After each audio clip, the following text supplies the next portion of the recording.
स्वागत है आप सभी का एनएफ न्यूज पर। मैं हूं आपके साथ रोहित। इस वक्त उत्तर प्रदेश के बलरामपुर वाले झांगुर बाबा की बड़ी चर्चा है, क्योंकि उसके काले साम्राज्य, काली करतूतों का खुलासा हो रहा है। अब झांगुर बाबा जो कि जलालुद्दीन है, उसकी गर्लफ्रेंड के बारे में बड़ा राज खुला है और इसी बीच बुलडोजर एक्शन भी जारी है।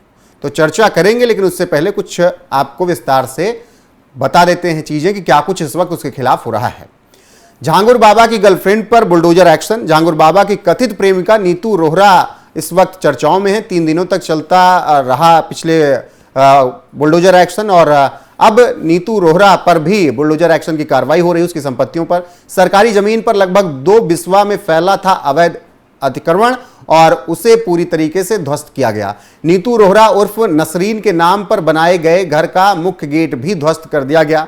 बुलडोजर की कार्रवाई बलरामपुर जिले के उतरौला थाना क्षेत्र के माधोपुर गांव में हुई थी और वहां लगातार बुलडोजर अभी भी चल रहा है।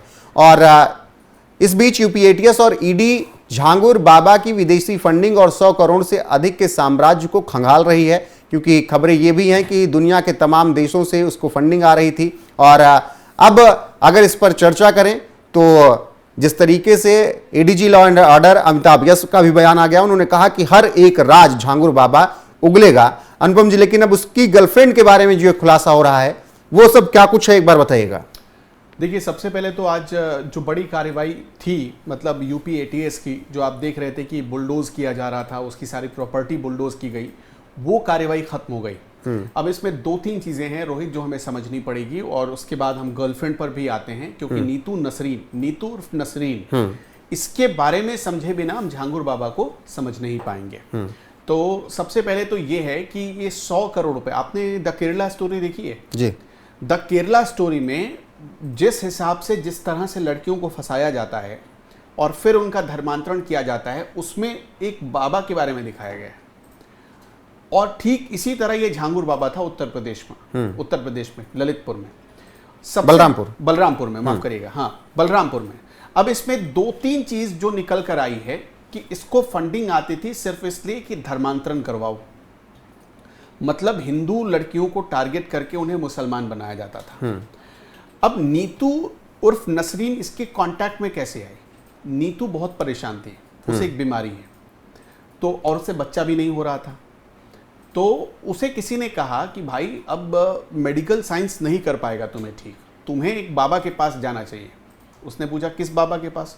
तो एक झांगुर बाबा हैं, उनके पास जो गया समझो उसका उद्धार हो गया। मतलब झांगुर बाबा के जो दलाल होते थे वो ऐसे प्रेजेंट करते थे जैसे कि झांगुर बाबा नहीं, भगवान से आपकी भेंट हो रही हो, आपकी मुलाकात हो रही हो।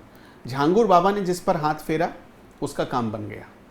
अब देखिए, नीतू बहुत गरीब परिवार से थी, मतलब एक मिडिल क्लास से भी, उसमें भी लोअर मिडिल क्लास। अब उसके बाद हुआ ऐसा कि जब उसको किसी ने एड्रेस दिया, वो पहुंची वहां पर, तो झांगुर बाबा की नजर उस पर पड़ी। पढ़ते पढ़ते करीब ये 4-5 महीने का पूरा खेल हुआ। 7वें महीने में दोनों में इश्क हो गया। और ऐसा वैसा इश्क नहीं हुआ। ड्राइवर को जब पुलिस ने पकड़ा, एटीएस ने पकड़ा, तो ड्राइवर ने खुलासा किया कि देखिए शादी तो नहीं हुई थी, लेकिन पत्नी से एक रत्ती कम दर्जा नहीं था नीतू उर्फ नसरीन को। वो गाड़ी चलाता था, नसरीन हुक्म देती थी क्या करना है, कौन आएगा, किससे इलाज करवाना है, किसका इलाज करेंगे झांगुर बाबा। वो पूरी तरह से नीतू उर्फ नसरीन के कहने पर सारा काम होता था। सारी जो प्रॉपर्टी थी उसकी मालिक नीतू उर्फ नसरीन थी। अब मतलब लोगों के जहन में तो ये सवाल आपके मन में भी आया होगा ना कि झांगुर बाबा पकड़ा गया तो झांगुर बाबा की प्रॉपर्टी पर होनी चाहिए, उसकी गर्लफ्रेंड की, बीवी भी नहीं, उसकी गर्लफ्रेंड की प्रॉपर्टी पर बुलडोजर चल रहा है। तो इसलिए बुलडोजर चला क्योंकि जो झांगुर बाबा है उसकी प्रॉपर्टी का एक बड़ा हिस्सा नीतू उर्फ नसरीन के पास है। और अभी जो सामने आए कि 7 दिनों की रिमांड पर उसे लिया गया है और अब उसके बारे में जो सबसे चीजें जो खंगालने की कोशिश की जा रही हैं, वो यही खंगालने की कोशिश की जा रही है कि ये जो नसरीन है, ये जो 100 करोड़ से ज्यादा का जो कारोबार है इसका झांगुर बाबा का, ये झांगुर बाबा का कारोबार कहां कहां तक फैला हुआ है, ये जानने की कोशिश की जा रही है नीतू नसरीन की तरफ से। अब नीतू नसरीन से बातचीत में अब इसमें एक चीज और देखिए, 15 साल, 1-2 साल नहीं, 15 साल से एक पूरा गैंग चल रहा था और ये गैंग ऑपरेट कर रहा था जिसका मोटिव सिर्फ इतना ही था कि धर्म परिवर्तन करो। साइकिल पर झांगुर बाबा के बारे में जब हम पढ़ रहे थे तो ये जानकारी मिली कि वो साइकिल पर जड़ी बूटी बेचता था और आज वो समझिए कि करोड़पतियों में शुमार है उत्तर प्रदेश की। और ये जो आप प्रॉपर्टी देख रहे हैं, ये प्रॉपर्टी कहाँ थी पता है आपको? झांगुर बाबा ने अपने पावर का, रसूख का इस्तेमाल करके सरकारी जमीन हथियाए थे। ये सरकारी जमीन थे और अपनी गर्लफ्रेंड को इसने गिफ्ट किया था।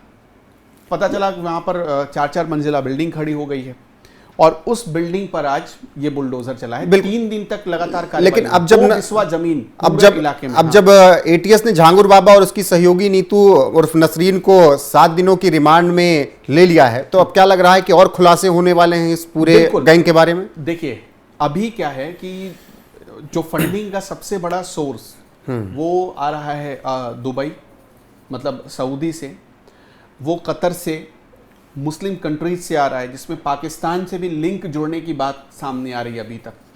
अब आप अंदाजा लगाकर देखिए कि एक आदमी भारत में बैठा है, वो खुद को बाबा भी, देखिए अच्छा, उसने बड़ा अच्छा एक ट्रैप बनाया था।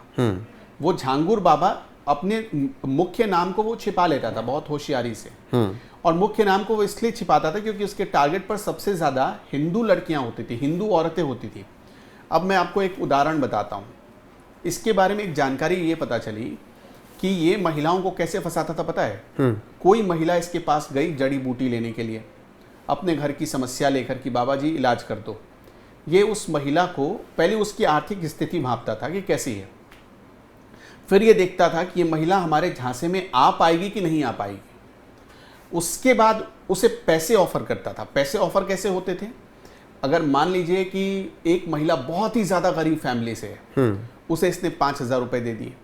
अब 5,000 रुपए देने के बाद उस महिला के लिए एक मसीहा बन जाता था और फिर ये अपना काम वहां से धीरे धीरे, इतना वो 5,000 रुपए किसी आदमी के पास 500 रुपए ना हो और अचानक बिल्कुल उसके लिए बड़ी बात होगी, 5,000 रुपए दे दिए तो वो मसीहा बन जाता। फिर तो उसने सारे भरोसे को जीत लिया और उसके बाद असली खेल ये शुरू करता था।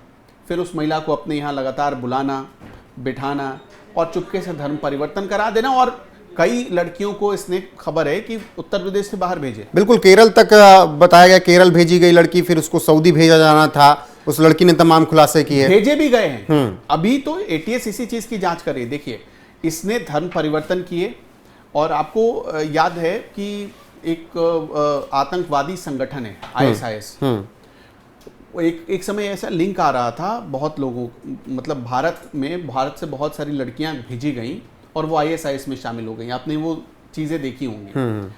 अब एक सवाल ये खड़ा होता है कि हिंदू लड़की का धर्म परिवर्तन हुआ और वो ISIS तक कैसे पहुंची? तो मुझे लगता है कि यूपी एटीएस इन सारी चीजों को खंगाल रही है, इन सारी चीजों को। झांगुर बाबा जैसे कई सारे ऐसे लोग हैं जिनका इसमें बड़ा रोल हो सकता है।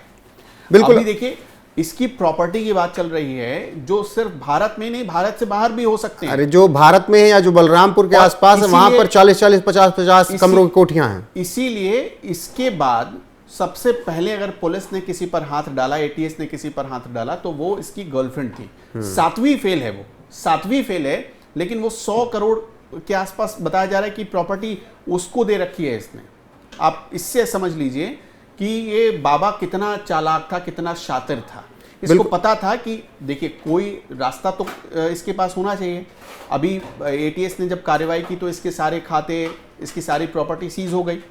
तो इसने एक रास्ता बना रखा था कि जब मैं फंसूं तो मुझे बचाने के लिए वो नीतू उर्फ नसरीन एक ढाल बनकर आए। लेकिन दोनों पर शिकंजा कस दिया गया। बहुत अच्छे से जांच लिया और अब दोनों पर शिकंजा कस। बिल्कुल। और इसके बाद अब ये कहा जा रहा है कि और राज खुलेंगे, क्योंकि एडीजी लॉ एंड ऑर्डर ने भी ये बात कह दी है कि पूछताछ चल रही है और अमिताभ यश ने कहा है कि एक एक सच उगलवा लेंगे हम। अब आगे 7 दिन की रिमांड में क्या कुछ निकल कर सामने आएगा वो आप तक पहुंचाएंगे। बाकी आपको अमिताभ यश के बयान के साथ छोड़े जाते हैं। बने रहिए हमारे साथ। नमस्कार। आपको पूर्व में भी जानकारी दी गई थी कि जमालुद्दीन और झांगुर बाबा की गतिविधियों के संबंध में मुकदमा एटीएस में पंजीकृत किया गया था। 5 जुलाई को छांगुर बाबा और जमालुद्दीन और उसके प्रमुख सहयोगी नीतू उर्फ नसरीन की गिरफ्तारी की गई थी। आज 7 दिवस का रिमांड यूपी एटीएस द्वारा इन्वेस्टिगेशन के दौरान इन दोनों मुख्य अभियुक्तों का लिया गया है। इनसे इस गैंग के सभी गतिविधियों, इनके मनी ट्रेल, इनके द्वारा अर्जित अवैध संपत्तियां इत्यादि की जानकारी की जाएगी। साथ ही संपूर्ण गैंग के नेटवर्क की जानकारी भी प्राप्त की जाएगी। इसके अलावा इस गैंग ने जहां जहां अवैध संपत्ति अर्जित की है, अवैध धन का इस्तेमाल करके, उन सभी की भी जानकारी की जाएगी तथा अवैध संपत्तियों को जब्तीकरण की कार्रवाई तथा उन्हें डेमोलिश करने की कार्रवाई भी की जाएगी।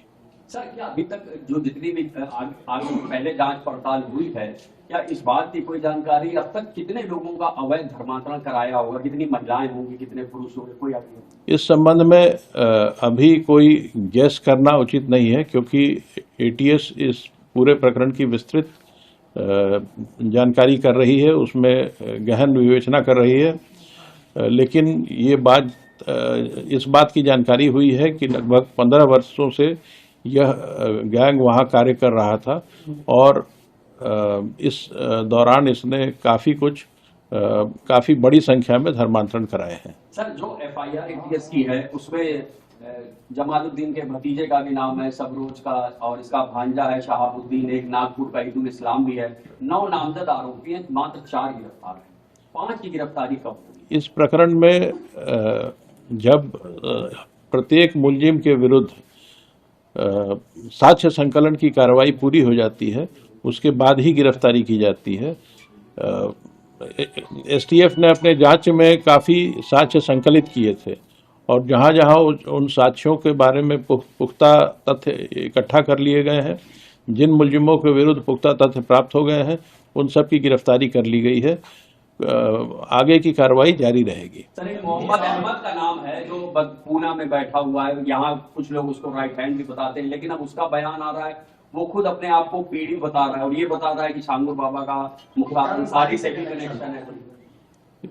छांगुर बाबा के सारे कनेक्शंस की जांच की जा रही है। किसी भी एक व्यक्ति के बयान को ज़मीनी तथ्यों से उसके खिलाफ अवेलेबल एविडेंस की कसौटी पे कसना पड़ता है। जब सारे जानकारियां इकट्ठी हो जाएंगी तभी मैं इस पर कोई स्टेटमेंट दे पाऊंगा। मोहम्मद अहमद आपका आरोपी है? मोहम्मद अहमद आपके लिए आरोपी है सर? मोहम्मद अहमद इस प्रकरण में नामजद है और एटीएस उसके संबंध में जांच कर रही है। जांच से, विवेचना से जो तथ्य प्राप्त होते हैं उसके आधार पर कार्रवाई की जाए। सर, ईडी ने आपसे जानकारी मांगी है, क्या ईडी ने मनी लॉन्ड्रिंग के तहत कार्रवाई करनी है? ईडी द्वारा एटीएस से इस प्रकरण में दायर एफआईआर की प्रति मांगी गई थी। इसके अलावा और कोई जानकारी इस मुख्यालय के स्तर पर उपलब्ध नहीं है। क्या सर ये जानकारी में स्विस बैंक में भी इन लोगों का खाता है, दुबई या शारजाह में? नहीं, ऐसी कोई जानकारी अभी उपलब्ध नहीं है। Thank you.